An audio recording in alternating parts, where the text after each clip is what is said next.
Hello. I'm glad you're with us. Before we start, please like this video and subscribe to my channel so you can stay up to date on everything. And now, come with me. There's something worthwhile ahead. I thought saving a person's life would bring me gratitude. I was so naive. Instead, I received the most brutal humiliation of my life, which forced me to uncover a truth capable of destroying an empire.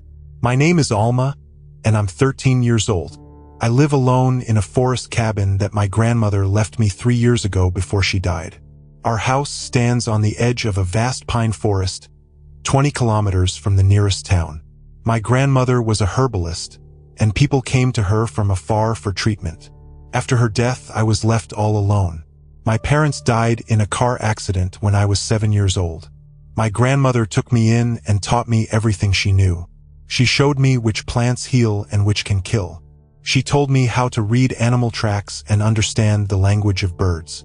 My world consisted of ancient books about herbs, an abandoned garden, and endless forest paths. I had one tattered school uniform that I wore only on special occasions. The rest of the time, I wore my grandmother's old jeans and sweaters, which were too big for me. Social services tried to take me away several times, but I always ran deeper into the forest. I knew every tree, every cave, every stream. The forest was my home and my protection.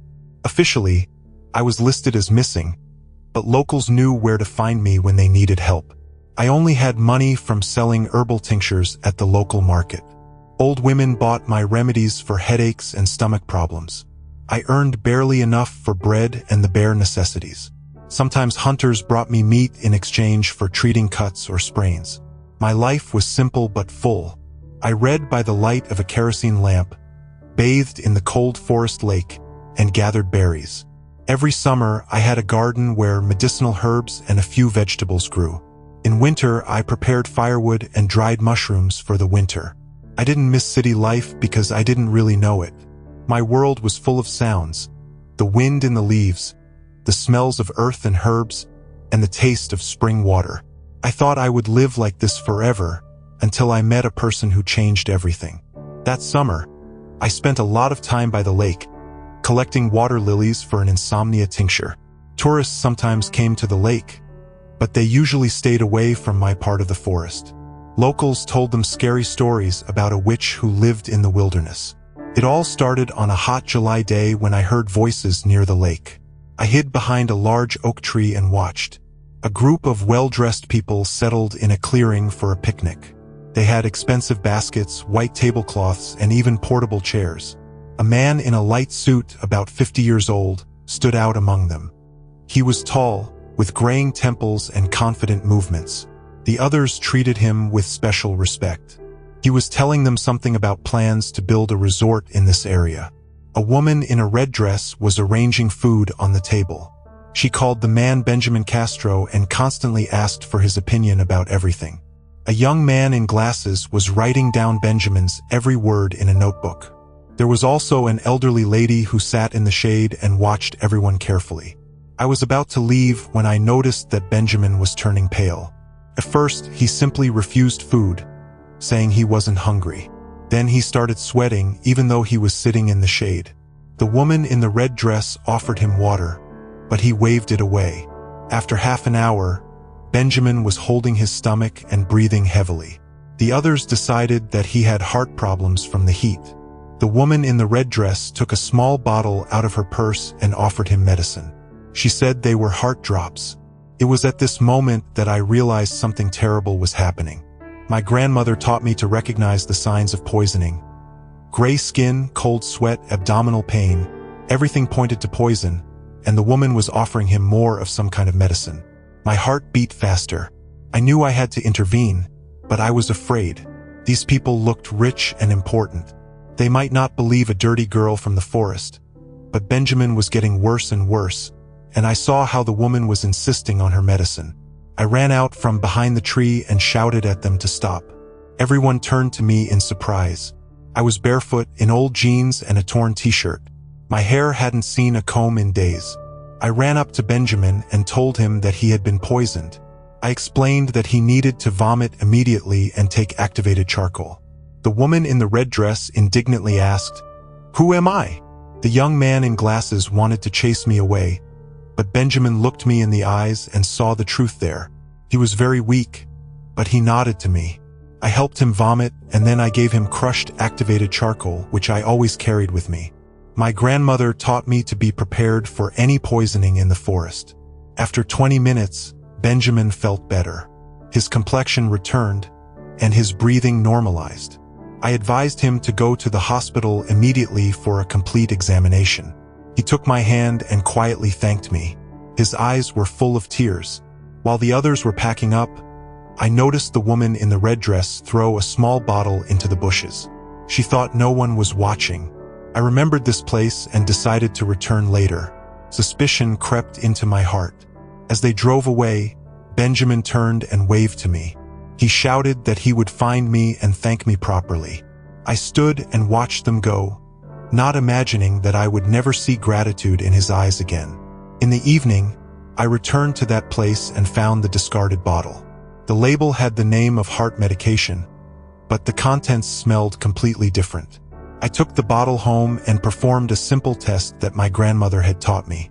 The result shocked me.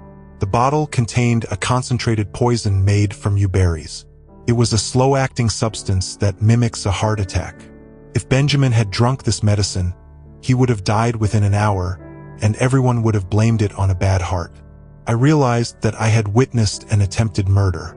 The woman in the red dress was trying to poison Benjamin, but why and how she mixed the poison into the food, I didn't know. I decided to find Benjamin and tell him the truth. The next day, I went to town for the first time in many months. I put on my only clean clothes and tried to tidy my hair. I didn't have money for the bus, so I walked the 20 kilometers. In town, I asked about Benjamin Castro and learned that he owned a large construction company. His office was in the tallest building in the city center. I had never been to such places and felt very small. The security guard at the entrance looked at me with distrust. I explained that I had to meet with Mr. Castro on a very important matter. He laughed and said that they don't receive people like me here. I insisted, saying that I had saved Benjamin's life.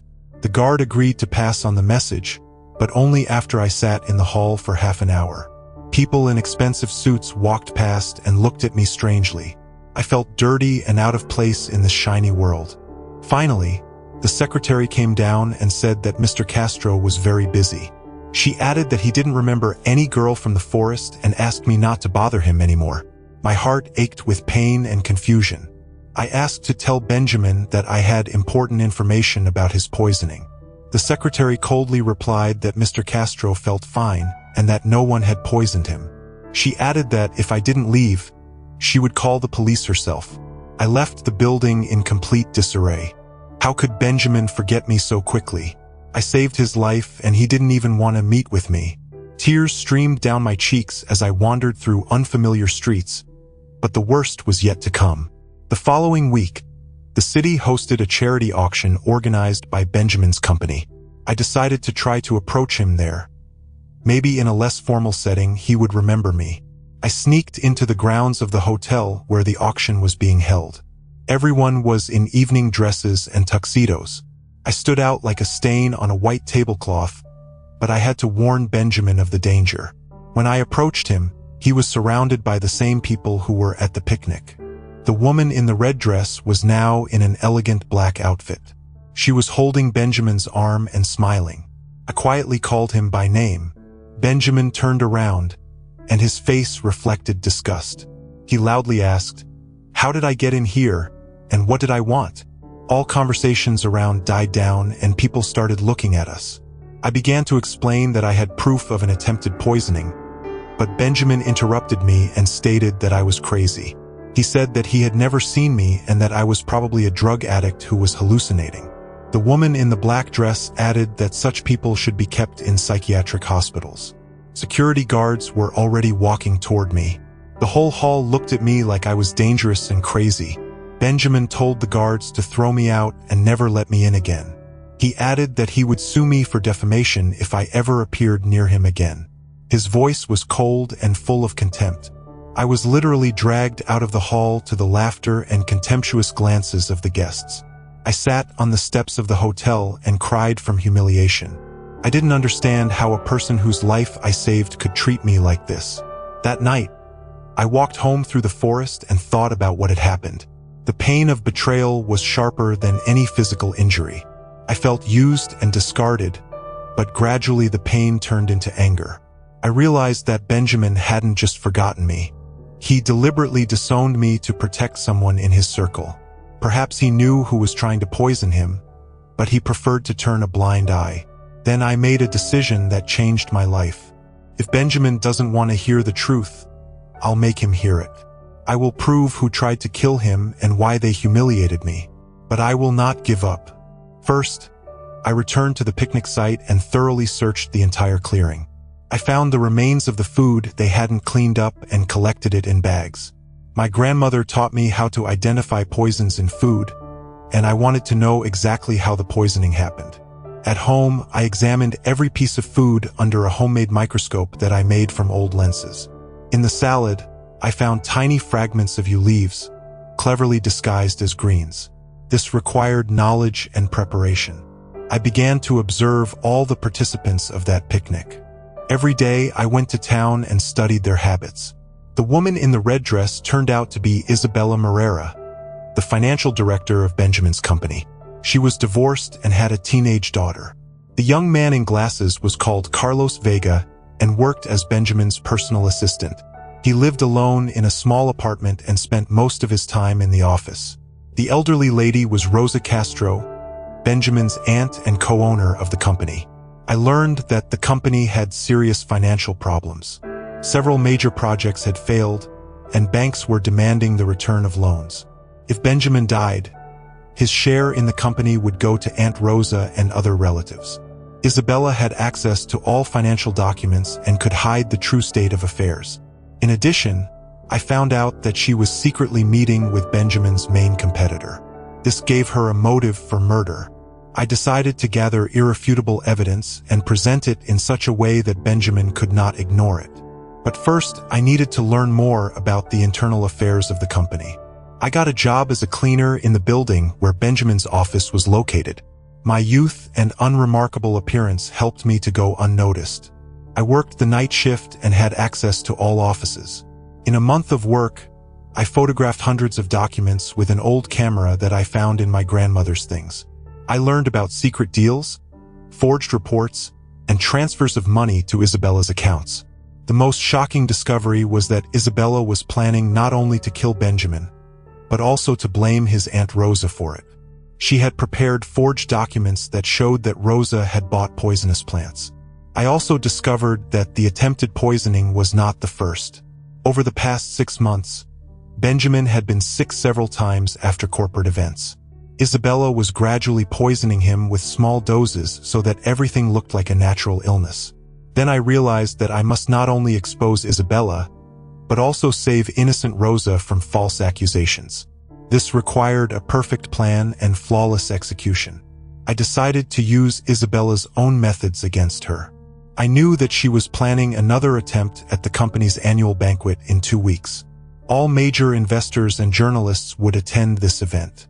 My plan was to replace her poison with a harmless substance, and then publicly expose her right during the banquet. I had all the evidence, recorded conversations, and even samples of her poisons. But most importantly, I had the support of an unexpected ally. Carlos Vega turned out to be not an accomplice, but a victim of blackmail. Isabella was forcing him to help her by threatening to tell all the employees about his homosexuality. When I showed Carlos the collected evidence, he cried with relief. He agreed to help me because he could no longer remain silent about the murder attempts. Together, we developed a detailed exposure plan. The day of the annual banquet arrived rainy and gray, which suited my mood perfectly. I sneaked into the hotel long before the start of the event and hid in a utility room next to the kitchen. Carlos brought me a waiter's uniform that he got from the hotel's wardrobe. I changed clothes and braided my hair to look older. With a tray in my hands, I easily blended in with the rest of the staff. An hour before the start of the banquet, I saw Isabella come to the kitchen. Under the pretext of checking the menu, she quickly added something to a glass of red wine that was intended for Benjamin. Her movements were well-rehearsed and confident. As soon as Isabella left, I went to the glass and discreetly replaced the poisoned wine with ordinary wine. I poured the poison into a small vial and hid it in my pocket. This was the evidence that would finally expose the killer. The banquet began at 7 o'clock in the evening. The hall was full of elegantly dressed guests, including influential businessmen, politicians, and journalists. Benjamin looked confident and happy, unaware of the danger. Isabella was especially attentive to him that evening. She was constantly nearby and made sure that he drank from that particular glass. Her behavior seemed caring, but I saw a cold expectation in her eyes. I watched the first part of the evening from behind a column, pretending to serve tables. Benjamin took several sips from his glass, and Isabella was impatiently waiting for signs of poisoning. When nothing happened, she began to look worried. At 8:30, Benjamin stood up to give a speech to the investors. This was the moment when Isabella expected his death, but Benjamin spoke confidently and clearly, showing no signs of illness. Isabella quietly left the hall, probably to understand what went wrong. I followed her to the ladies' room, where she was frantically calling someone on the phone. She said that the plan had failed and that they needed to come up with something else. This was my chance. I turned on the voice recorder that I hid in my pocket and came out of the stall. Isabella turned to me, and her face contorted with rage. She recognized me despite the disguise. Isabella demanded an explanation of what I was doing here. I calmly replied that I worked as a waitress, but she didn't believe me and began to threaten to call security. Then I decided to bring the matter to an end. I took out the vial with poison and showed it to her. Isabella turned pale and tried to snatch it from me, but I was faster and hid the evidence back in my pocket. I told her that I knew everything about her plans. Isabella tried to deny all the accusations, but I began to list the facts. Buying poisonous plants, forging documents, secret meetings with competitors. With each word, her face became paler. When I mentioned that I knew about Carlos' blackmail, Isabella broke down. She confessed to everything and began to beg me to be silent. She offered me money, threatened me, cried, but it was too late. Carlos was waiting for us at the entrance to the hall with a microphone in his hands. When we came out of the ladies' room, he turned on the sound throughout the hall. Isabella's voice, admitting to attempted murder, echoed throughout the room. The hall froze in shock. Benjamin dropped his glass, and it shattered on the floor. Journalists rushed to Isabella with questions and cameras. Security guards tried to restore order, but it was too late. Isabella tried to run, but stumbled in her high heels and fell. When they picked her up, vials of poison and forged documents spilled out of her purse. The evidence was irrefutable. The police arrived in 10 minutes. Isabella was led away in handcuffs, and everyone present gave testimony. Carlos spoke about months of blackmail and coercion. Rosa Castro cried with relief when she learned that they wanted to frame her. But the most important moment for me was when Benjamin approached me. His eyes were full of tears and shame. He knelt down right in the middle of the hall and asked for my forgiveness. 6 months have passed since that memorable evening. Isabella received 15 years in prison for attempted murder and fraud. Benjamin's company was saved thanks to the exposure of financial fraud. Benjamin fulfilled his promise to thank me. He not only paid a large sum of money, but also helped me get an education. Now I study at a private school, but on weekends I still return to my forest home. Carlos became the new financial director of the company and openly lives with his partner. He often visits me and says that I saved not only Benjamin's life, but also his own soul. Rosa Castro gave me an old ring that belonged to her mother. She said that I had become a symbol of hope and justice for their family. Sometimes she comes to me in the forest for herbal tinctures. Benjamin has changed after everything that happened. He has become more attentive to people and less trusting of external appearances.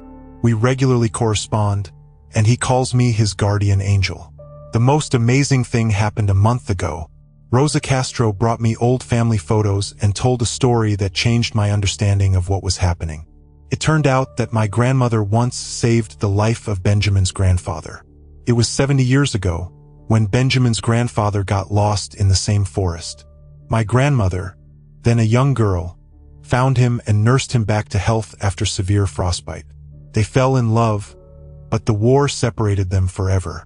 It turns out that I repeated the story of my grandmother, saving the grandson of her beloved. Fate brought us together through generations to complete what was started many years ago. Benjamin cried when he heard the story. Now I understand why my revenge turned into salvation. I didn't just expose the killer, I restored justice and protected innocent people. The anger and pain of humiliation led me to the truth. My forest home no longer seems to me a refuge from the world.